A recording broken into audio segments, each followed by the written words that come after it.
July 21. മത്തായിയുടെ വിശുദ്ധ സുവിശേഷത്തിൽ നിന്നുള്ള വായന.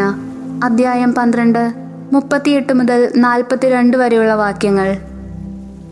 അക്കാലത്ത് നിയമജ്ഞരിലും ഫരിസേയരിലും പെട്ട ചിലർ അവനോട് പറഞ്ഞു, ഗുരു, നിന്നിൽ നിന്ന് ഒരടയാളം കാണാൻ ഞങ്ങൾ ആഗ്രഹിക്കുന്നു.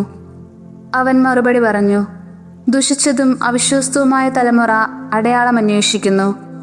യോന പ്രവാചകന്റെ അടയാളമല്ലാതെ മറ്റൊരടയാളവും അതിന് നൽകപ്പെടുകയില്ല.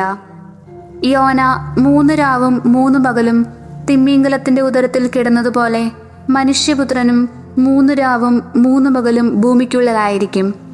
നിനവേ നിവാസികൾ വിധി ദിവസം ഈ തലമുറയോടൊത്ത് എഴുന്നേറ്റ് ഇതിനെ കുറ്റം വിധിക്കും. എന്തെന്നാൽ യോനായുടെ പ്രസംഗം കേട്ട് അവർ അനുതപിച്ചു. ഇതാ, ഇവിടെ യോനായേക്കാൾ വലിയവൻ. ദക്ഷിണദേശത്തെ രാജ്ഞി വിധി ദിവസം ഈ തലമുറയോടത്ത് ഉയർപ്പിക്കപ്പെടുകയും ഇതിനെ കുറ്റം വിധിക്കുകയും ചെയ്യും. എന്തെന്നാൽ സോളമന്റെ വിജ്ഞാനം ശ്രവിക്കാൻ അവൾ ഭൂമിയുടെ അതിർത്തികളിൽ നിന്ന് വന്നെത്തി. ഇതാ, ഇവിടെ സോളമനേക്കാൾ വലിയവൻ.